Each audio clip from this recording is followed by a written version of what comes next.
After my mother dropped her fork onto her porcelain plate, the entire Christmas dinner table went dead silent. She looked at my simple sweater, smirked at my quiet entrance, and said loud enough for all 12 relatives to hear, "Still not settled, Brenda?" At 32, most women have a home, a husband, and a real career, not whatever it is you do. My cousin snickered. My brother buried his face in his wine glass. Everyone assumed I was the family failure, the quiet daughter who stayed in a tiny rented apartment while they bragged about corporate promotions and luxury vacations. My mother thought she was humiliating me into submission, forcing me to accept her pity. She had no idea that the little hobby she had been mocking for 5 years had made me a millionaire, or that the luxury resort where she was hosting Christmas dinner was actually owned by me. My name is Brenda, and at 32 years old, I was officially considered the black sheep of the Miller family. To my mother, Evelyn, success was defined by very specific rules: a high-paying corporate job, a prestigious title, and a life spent showing off to the neighbors. My older brother, Greg, was her golden boy, the golden child corporate director who could do no wrong. I, on the other hand, was the quiet daughter who had walked away from a safe accounting career 5 years ago to pursue something unstable. Ever since then, every family gathering felt like a courtroom trial where I was constantly on defense. Evelyn never missed a chance to remind everyone that Greg was reaching new heights while I was simply wasting my potential.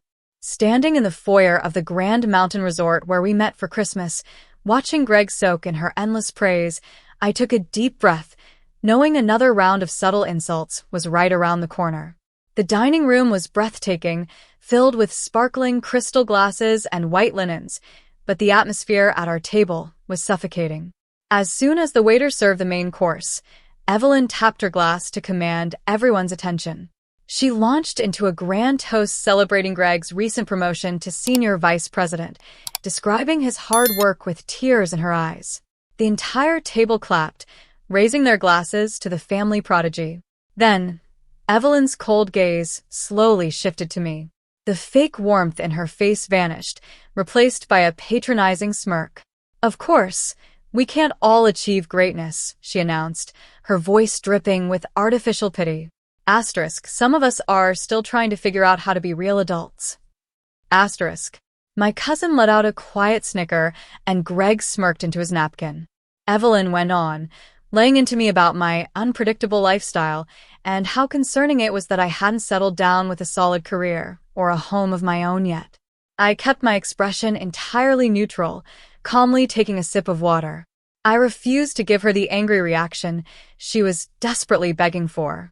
But my silence only seemed to irritate her more, pushing her to turn up the cruelty. What my mother didn't realize was that my silence wasn't caused by shame. It was backed by 5 years of absolute strategy.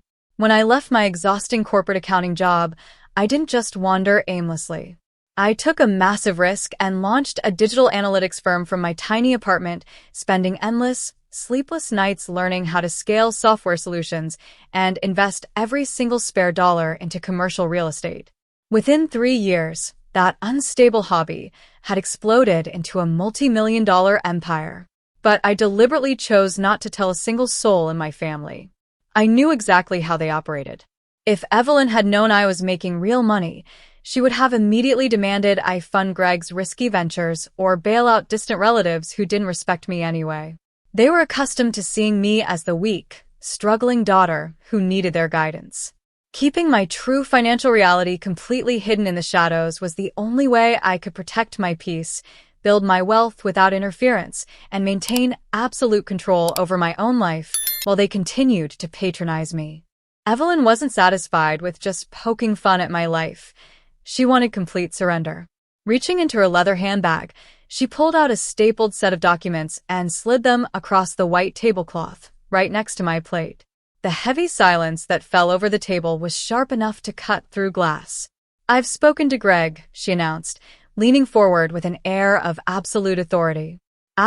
His firm is expanding, and he needs a reliable administrative assistant. I had his legal team draft this contract. You're going to move back home, take the position, and finally have a respectable, stable job. My brother didn't even look up. He just casually took another sip of his wine, as if my entire life had already been decided behind closed doors. The sheer arrogance of it was breathtaking. They hadn't asked if I wanted help. They had simply decided that I was a failure who needed to be put back in my place as Greg's subordinate. Looking down at the formal agreement sitting beside my silver fork, I realized we had reached the absolute point of no return. I pushed the contract back across the table, without even opening it.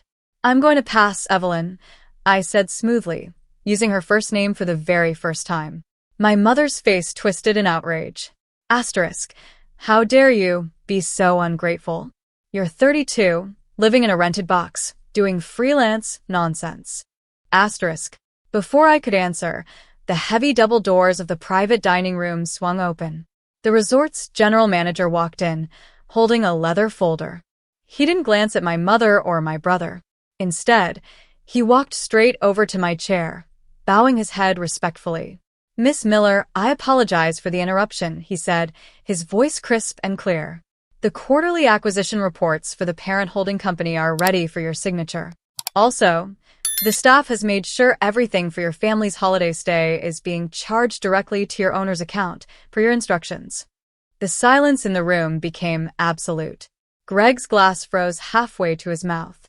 Evelyn stared at the manager, her lips trembling as her mind struggled to process what she was hearing. "Owner's account," she stammered out. "There must be a mistake. She's just a guest here." The manager looked baffled. "Mistake?" "No, ma'am. Miss Miller owns this entire resort." The room turned completely upside down. Evelyn's face went from flushed red to ghostly pale, her mouth hanging open as she looked back and forth between me and the manager. Greg swallowed hard, his posture slumping for the first time all evening. "Wait," Greg muttered, his confidence completely evaporating. "Miller Capital Holdings? You're the principal owner?" "I am," I replied calmly. "In fact, Greg, your firm's primary office building downtown? My holding company acquired the deed to that property last spring. Technically, you're my tenant." Evelyn gripped the edge of the table, her hands trembling. The arrogant, condescending woman who had spent the last hour trying to force me into an entry-level desk job had completely shattered. "Brenda, why didn't you tell us?" she whispered, her voice cracking with a mix of shock and sudden, desperate embarrassment.